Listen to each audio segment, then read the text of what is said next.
Саламатсыздарбы, урматтуу Коом пресс сайтынын көрүүчүлөрү, биз кезектеги цензурасы маекти баштап отурабыз. Ал эми бүгүнкү биздин коногубуз жаш саясатчы Төрөкан Жунусбеков. Негизи эле Төрөкан Жунусбековдун өзүнүн ишмердүүлүгүнө токтоло турган болсок, бул адам коомдук активист катары, жарандык активист катары ар бир орчундуу окуяларга катышуу менен өзүн тааныткан. Мындайча айтканда, кайдыгер адам эмес болгон.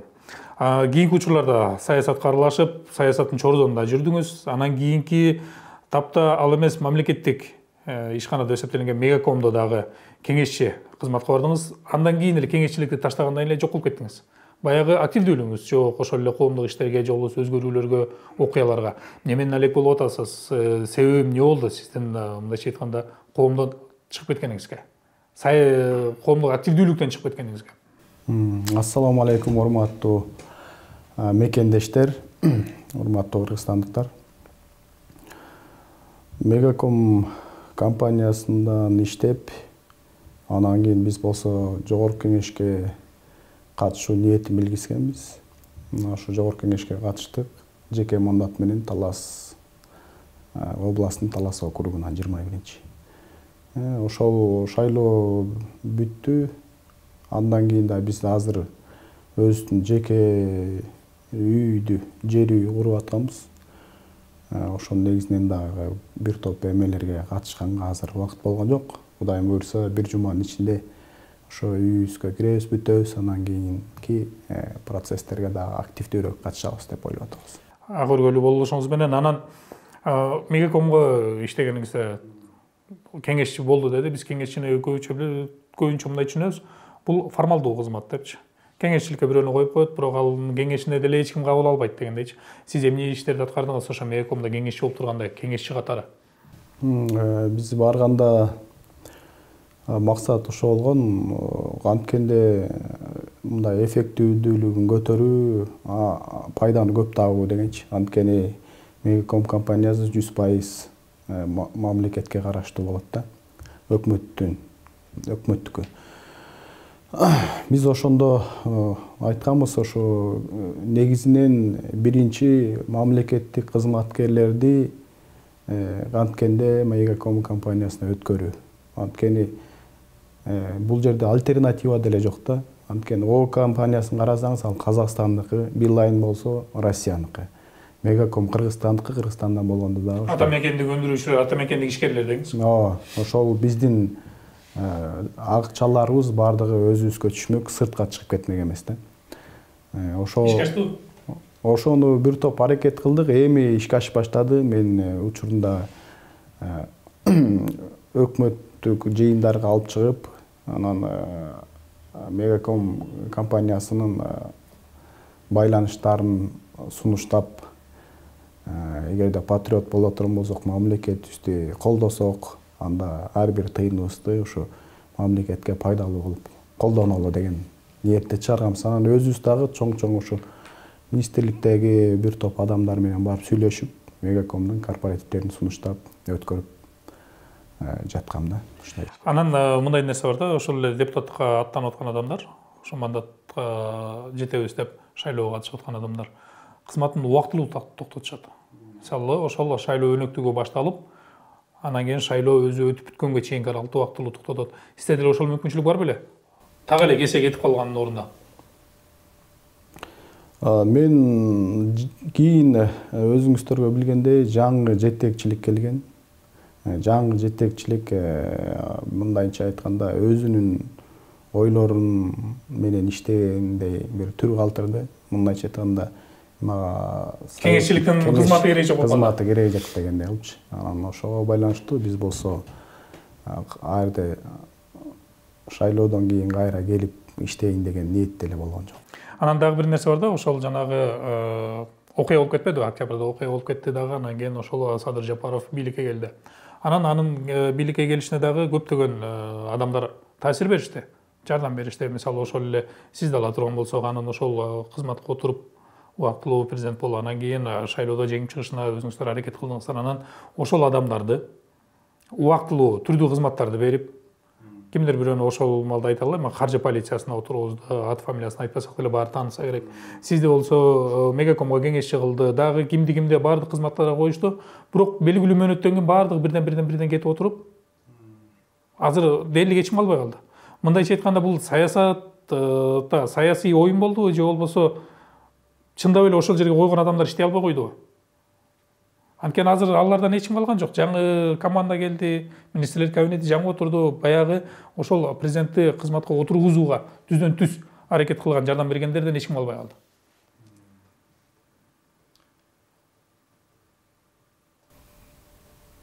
Негизинен мурунку айтып аткан убадалардын баарын аткарылып жатат.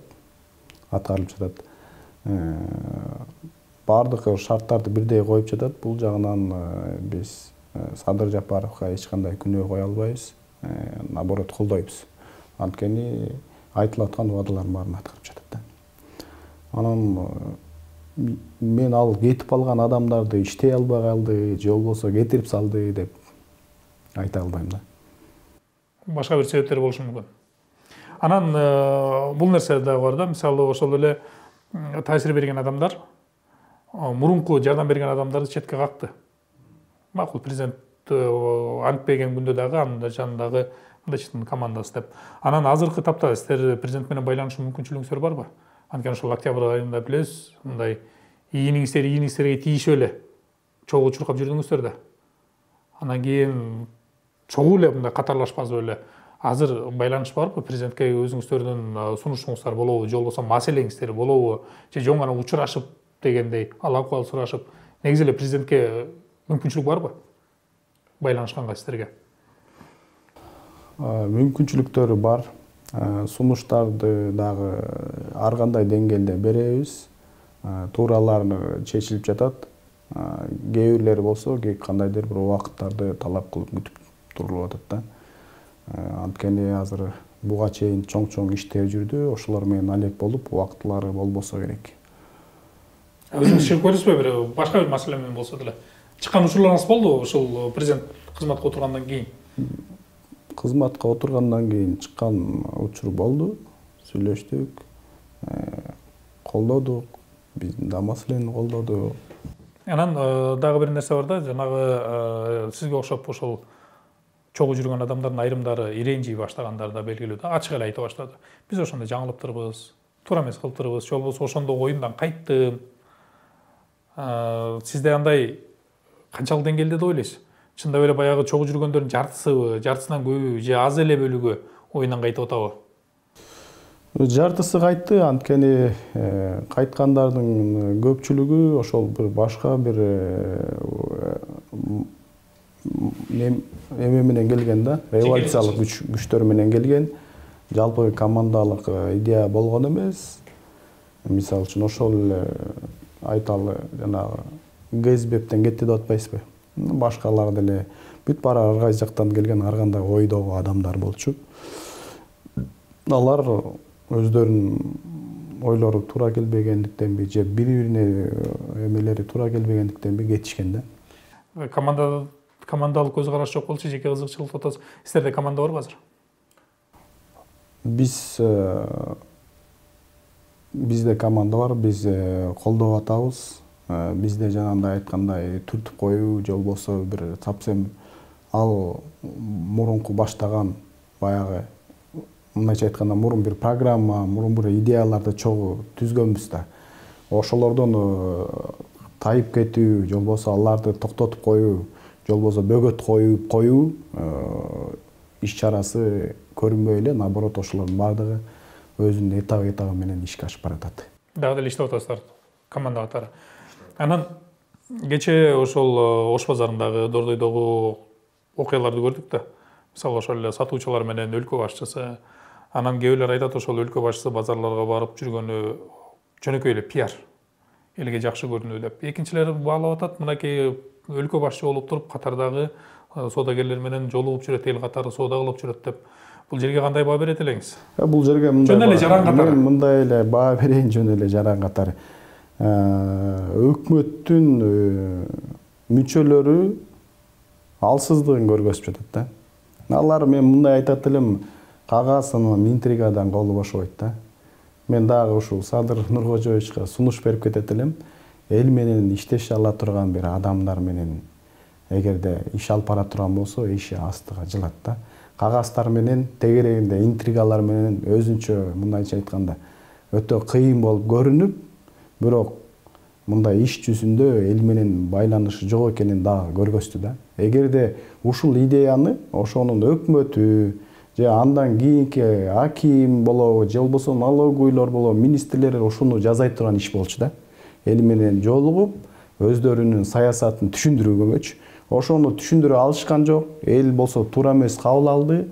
Мындайча айтканда бунтап айтып чыкканда элге түшүндүрүү иштерин эч ким жүргүзө алган жок. Анан президент башы менен өзү барып отуруп элдерге түшүндүрүп жүрөт. Бул деген ушул эле кадр саясатынын аксап аткандыгы. Кадр саясатты ким жүргүзүп атат азыр? Кадр саясатын президент өзү жана тегерегиндеги администрациясы, өкмөтү ушул. Демек, президенттин ошол кадр тандоодо мүчүлүштөрү бар экен да. Мүчүлүштөр бар. Анткени буга чейинки президенттер деле ушундай эле бир жолго түшүп калышкан. Алар өздөрүнчө эле бир пландарды түзүп беришет, өздөрүнчө эле бир нерселер түзүп берет, бирок реалдуу ишке ашпайт. Анткени эл менен байланыш мындай түшүнүшүү мамилеси дал келбейт да. Эки бөлөк тилде сүйлөшөт. Ошол жерде мынакей программалардын баарын түздү, ишке ашып келгенде эл кабыл алган жок. Аны ким аткарыш керек эле? Аны ошол министрликтер, ведомстволуктар, тиги ылдыйкы эмелер эл менен чыгып сүйлөшүп туруп бир сунуштарды, кээ бир сунуштар жакпаса, президентке ортого айтып баш керек болчу. Элде мындай сунуш болуп атат. Бул жерин бир аз коррекция берели депчи. Анан президент өзү мына базарга чыгып алып туруп, мына 8 миллион, 10 миллион, 15 миллионго чейин көтөрөйүн деди. Кандай десте тигүү деп эл менен акылдашып эзептешип жүрдү да. Коомдук угууларды аткарып атат деңиз. Ошолорду жана ылдыйкы ортодогу звенолор аткарыш керек эле да. Алар эмнеге аткарылган жок? Эл менен эмнеге сүйлөшө алган жок? Сүйлөшө албагандарды жумуштан кетириш керек да. Түшүндүрүш керек. Мына эл менен түшүндүрдү эле, элдер түшүндүрүп, андай болсо биз андай ойлогон эмеспиз. Бизде толук маалыматыбыз жок экен. Мындай болсо биз колдойбуз деп атат. Ошондой иштерди жүргүзүш керек эле. Ошондой кишилерди албаган себептен эл менен бөлүнүп калат да. Буга чейинки президенттер бөлүнүп калган. Бул киши бөлүнбөгөн аракетин көрүп атат, анткени элге өзү чыгып атат да. Эми ошондой критерияны дагы мындай алыш керек да. Мындайча айтканда ойго алып туруп, ошол жагын карап туруп дагы бир кадр маселесин чечиш керек. Бизде 6 миллион эле. Анан ортодо бир резюме, анан кийин бирдеке тиги эмелерди көтөрүп келишет. Өзүнүн бир көз боямоочуларчы. Анткени ошолор көргөзгөн эле нерсени президент көрөт да. Ой, буягын баары акмак экен, тигиндей экен, мынакей деп элечи. Ишке эл менен иштешип келгенде эле баардыгы кумга сиңген, жана страус сыймай бозада туруп атат да. Азыр мисалы биз министрлер кабинеттен жактырбай атабыз, иштей албайт деп. Өзүбүз 6 миллион эле калыпбыз. Баардыгыбыз мындайча айтканда баш көтөргөн, ким баш көтөрсө анын баарын тааныйбыз. Кимден сунуштайт элеңиз? Кимге? Министрлер кабинетине. Төрагасына. Министрлер кабинетинин төрагасына мен ошол Акылбек Жапаровду эле сунуштайт элем. Мен ойлойм, Акылбек Жапаров мурункудай Акылбек эмес. Мурун чынында ал кишинин башы аябай жакшы иштейт, бирок мурун мындай бир башка жакка дагы иштейт да. Мисалы үчүн любой эле адамдардын башы иштейт, бирок уурулукка да иштечү эле да аларчы. Бүгүнкү күндө Акылбек Жапаров элге, журтка, мамлекетке иштейт деп ишенип атам. Анткени ал киши азыр 5 убакыт намазын тургузган, мындай ыйманы көтөрүлгөн. Мен ойлойт элем, ошол мамлекеттик кызматка Алладан корккон ыймандуу адамдар келсе. Министрлер кабинетине кимдерди анда алмаштырыш керек деп ойлойсуз? Эгер Акылбек Жапаров өзү калды төрага катары, анан кайсы министрди же болбосо ошол эле министрликте иштеп аткан министрликтин даражасындагы кызматкерлер бар да. Электен кимдерди өткөрүш керек, кимдер кетиш керек дейсиз. Анткени сиз жогоруда сөз кылдыңыз. Министрлер кабинети аткарат, ишти толук аткарбаган үчүн президент өзү жүрөт деп. Демек кимдерди кетиришибиз керек? Мисалы үчүн ошол налоговый ишин жаза албаган үчүн ошону түшүндүрүү иштерин президент өзү чуркап жүрүп атат. Аны алмаштырса болот, налоговый. Мисалы үчүн тиги Минздравдын идеялары жакшы, Бирок элге түшүндүрүү ушундай бир командасы жок болуп, ада өзүнчө калдактап чуркап жүрүп атат да. Анын пресс службасы, анын заместительдери, эгерде мыкты бир орун басар болсо, ошол орун басар эле бүт иштерди жайгарып коймок да. Жумабеков менен сүйлөшүп, башкалар менен сүйлөшүп, ортодо кетип аткан баягы реформаны туура түшүндүрүп, ар кимди өз ордуна коймок. Анан тиги киши жөнөкөйлүүлүгүн баягы саясатта мурун иштебегендиги билинип калып атат. Мындай элге эмеси жакшы жакпай, анан кийин кээ бир адамдар аны тетир бурмалап туруп, мынакей акмак Турбаев, тигиндей Турбаев деп көрсөтүп коюп атат да. На самом деле ал киши деле реформаны жүргүзөйүн, жакшы иштейин деген аракети бар, бирок ошол деңгээлде иштей албай жатат. Аны деле мисалы үчүн замдары, пресс службалары жакшы иштей албай. Демек, министрдин баардыгы эле жакшы болуп атат, президент эле жакшы, анын замдары менен эле аткаруучулар. Пикириңизде? Жок, эми кээ бир министрликтер иштей албай атат да. Мисалы, так айтсак. Иә. Сиздин көз карашыңыз менен так айтсак, кайсы министрди айтат элеңиз? Мынакей тиги эми өзүнүн аппараты менен жакшы иштей албай атат. Министерство здравоохранения. Саламат сактоо. Демек, Алымкадыр Бейшенаевди алмаштыруу вариантын карап көрсө. Алмаштырбаса дагы өзүнүн тиги орун басарларын, эмелерин күчтүү командасын топтоп алса болмок да, министерствогачы. Эми мамлекеттик саясаттан сыртка чыгалы дагы азыр колумузда болуп аткан окуяларга токтололу. Анткени буну сиздин пикириңизди сурап атканым, ошол эле убагында ар бир ушул сыяктуу окуяларга сиз өзүңүздүн оюңузду айтып, ал эмес ошол жерде туруп кыйкырган учурларыңыз да болгон. Ошол эле митингди, пикеттерди айта турган болсок, мынакей азыркы тапта ушул басма сөз кызматынын айрым өкүлдөрүнө каршы, ошол эле жанагы Кыргыз-Тажик окуясында, же болбосо дагы бир башка себептер менен жабылсын, же болбосо дагы ишинде түзүлүшүндө башка бир өзгөрүүлөр болсун деп талаптар коюлуп атат. Мисалы үчүн Кыргызстандын ичинде иштеп атып, анан Кыргызстандын кызыкчылыгына каршы иштеген маалымат каражаттары болуп атат да. Ошол айтып келгенде Клоп, Азаттык, Кактус Медиа, Вести Кейжи дегендер. Алар болсо өткөндө бир сыйра көргөздү, кандай жазган. Ошого жөнөкөй бир адамдар азыр мамлекеттүүлүктү бекем туткан, мындайча айтканда патриоттор ошолор аябай ачуусуна тийип атат. Бирок алар жаңылып калганын мойнуна алып кечирим сурап атат да. Биз баарын эле кечирип атабыз. Ал эмес мына кече министр дагы алда таластык, алда аферист деген сөзүн кечирим сурады. Таластыктар баягы ачууланып аткан таластыктарды унчукпай калды. Эми жаңылып калыптыр. Анан кийин ал жерде дагы мисалы ошол эле башкасын айтпасак да, Кактустагы баягы жарыяланган материалында кечирим сурады. Бул жерде ооба адамдык фактор ойноп кетти. Ошондой окуя болуп аткан, шашып атылганда ушундай болуп кетти. Кечирим сурады, түшүндүрмө берди. Бул жерден балким кечирип коюу жетиштүү болор.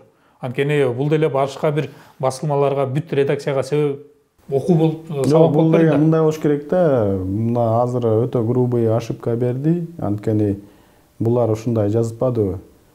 Тажикстанга Кыргызстан өзү нападение берди деп, бул өтө чоң. Тажикстандын берген нерсесин алар Тажикстандагы журналисттер жазганда бул жака мынакей Тажикстан ушуну жазып атат деп көргөзөбүз деп, ошол жердин кичине чекилип кетти деп мойнуна алып атышат. Эми бул жерге балким кечирип коюп, ошону менен тынчытып коербуз. Кечирип коюп, тынчытып коюу башка журналистикага сабак болду да бул. Мындайча айтканда, бул баарына ошондой выговор берилиш керек да. Мисалы үчүн ошол эле министрге, ошол эле тиги Кактустарга экинчи кайталанып турган болсо сразу ошол редакция жабылсын, болуп берки министр болду, жумуштан кетсин дегенде ошондой бир кечирим сөз эркиндиги бар да, министр жооп бербейт да буга. Кечирим болот. Бирок анан кайра кечирим болбойт да. Ошон үчүн выговор деп ошон үчүн айтат да. Жок, азыр анда коомчулук азыр өтө деле дүрбөбөй, азыр деле тынчып калганга сиз каршы эмессиз? Жок, бул катуу, буга деген эскертүүнү катуураак бериш керек, башкалар да уксун. Жана эмкиде да ушундайраак боло турган болсо, анда түзүлө жабууга алып бара турган бир жагдай түзүлүш керек да. Эми эмкиде деле кайра бир нерсени жазып койгон, анан кечирим менен жабылып кетпеш керек да. Эмкиде уже жабылыш керек. Эмки жөнүндө сүйлөп калдык. Мынакей ак өргөңүз бүтүп, курулуш иши бүтүп, чарбаңыз бүттү. мындайча айтканда тыл бекем болду. Эмне менен алектенесиз? Кандай пландарыңыз болуп атат? Кимдер менен сүйлөшүп атасыз? Ошол эле жарандык активисттер, же болбосо ошол эле саясатчылар, экс депутат болобу, азыркы депутат болобу, кимиси менен макулдашып, нелерди пландап атасыздар Кыргызстандын келечеги үчүн? Эми Кыргызстандын келечеги үчүн азыр ошо Садыр Жапаров, Камчы Ташиев баштаган жетекчилердин идеяларын буга чейин колдоп келгенбиз. Ал кишилер ал идеядан тайбай ошол идеяларды ишке ашыруунун үстүндө иштеп жатат. Биз аларды колдоо менен өзүбүздүн дагы бир сунуштарыбызды, жардамдарыбызды беребиз деген бир ойлордо болуп атабыз. Сунуштарыңыздар кандай? Болжолдуу бир макети бар да, но нерсени айтабыз деп. Азыр бардыгын кагаз түрүндө, формалдуу түрдө жазып алсаңыздар дагы идеялар бар да, эмне сунуштарыңыздар болот? Ошол эле ар бир тармактарда мындайча эл менен тыгыз иштей турган бир адамдарды, ошондой адамдарды тартыш керек. Например, Тоо-кен иш жагында дагы Кыргызстандын баардык жеринде эле иштеп атат. Бирок жергиликтүү эл менен кагылышы болгондо түшүнбөстүк иштери үчүн болуп атат да. Бул Атамбаев, Жээнбеков, Бакиевдин учурунан бери эле ушундай ызычуулар көп болгон, инвестор менен жерге эл келише албай ызычуулар болуп кеткен да. Ошондой ызычуулар болбош керек да. Ортодон сүйлөшүү иштери жүргүзүлүш керек. Ушундай иштердин баардыгын аткарыш керек. Мисалы үчүн могу ККМдыкы деле бир топ бир чети уят, анткени президент өзү чыккандан кийин ошол тиешелүү жетекчилерге жок дегенде мындай эскертүүлөрдү берилиш керек. Эгерде дагы ушундай эмететен болсо, анда кызматтарынан алмаштырылуу иштери жүрүш керек да. Бул президент деген ушул бир кассовый аппарат үчүн ар бир базарларга чыгып өзү түшүндүрүү иштерин жүргүзүп жүрүү болбойт да. Ошондой кишилерди, эгерде мындай кишилерди мындайча айтканда өкмөттүн ортосунда албаса, ушундай саясат жүргүзбөсө, эл менен бийликтин ортосу ажыроо чоңоюп кетиши мүмкүн. Кийинчерээк жанагындай мурунку президенттердиндей эмелерге, кесепеттерге барып калышы мүмкүн да. Демек, жакын арада Төрөкан Жунусбековду биз коомдук жайлардан тагыраак ошол коомго байланыштуу түрдүү окуялардан кайра активдүүлүгүн көрө баштайт экенбиз да. Ооба, эгерде туура эмес болуп аткан жерин туура эмес болуп атат деп айтабыз. Учурунда мына казинолорду иштетип баштайлы дегенде биз ал иштеткен жакшы эмес деп өз учурунда ниетибизди айтканбыз. Ошондой эле башкаларды да айтабыз. Эмне үчүн айтабыз? Анткени ошо президент эгерде ниети таза болсо, ошону сактап калыш максатында. Мисалы, ошол эле мамлекеттик коммерциялык ишканада иштедиңиз, өзүңүздүн активдүүлүгүңүздү көргөзүп келатасыз. Азыр кайсыл тармакты жетектеп кеткенге мүмкүнчүлүгүңүз жетет? Эгерде бүгүн мынакей жогоруда сындарды айтып атпайсызбы? Ошол аткаруу бийлигинде эл менен аралашкан, иштеген адамдар жок болуп атат депчи? Ойлойт элем, азыркы жанагы Министерство инвестиций деген бар эмес беле? Ошол жака бир орун басар болуп, анан ошо инвестор менен элдердин ортосунда бир иштерди алып барып, түшүндүрүү иштери менен ушундай иштерди алып барсам деген ойдомун. Сиз ошого дараметиңиз жетет деп ойлойсуз. Мындай ишенесиз өзүңүзгө? Мурунку тажрыйба менен, көз караштар менен талаптарга жооп берем деген оюңуз бар. Рахмат сизге, себеп дегенде жогоруда айткандай үйдөгү маселелерден убакыт бөлүп келгениңизге. Бизге да кызык болгон. Негизи ушул баягы президенттик кызматка алып келүүгө таасир берген, ошолорго жардам берген адамдар азыркы учурда биз кетпегенибиз, саясий аренадан жок болуп кетти. Жекече кызыкчылык жок да. Мисалы үчүн бир адам жумуштан кетсе, ал жекече таарынып кетип калгандай эмес да. Биз анткени жалпы буга чейин программа, идея эмелердин баарын чогуу түзгөнбүз. Ошол идеялар кетип атат. Мындайча айтканда адамдар алмаша бериши мүмкүн, бирок баягы корабль өзүнүн максатына кете бериш керек да. түшүп чыгып кетебиш керек. Эгерде башка бир жакты көздөй бет ала турган болсо, анда чечкиндүү өзүбүздүн ойлорубузду айтып чыкканга даярбыз. Рахмат сизге. Урматтуу Коом пресс сайтынын көрүүчүлөрү, биз жогорудагы маекте жыйынтыктап отурабыз. Эсиңиздерге сала турган болсок, ушул октябрь окуяларында, 2020 жылдын октябрь окуяларындагы активдүү мүчөлөрүнүн бири, ошол маалдагы Садыр Жапаровдун бийликке келүүсүнө чоң салымын кошкон Төрөкан Жунусбеков болду. Кийинки жолугушканга чейин, кийинки цензурасыз маекке чейин жакшы туруңуздар.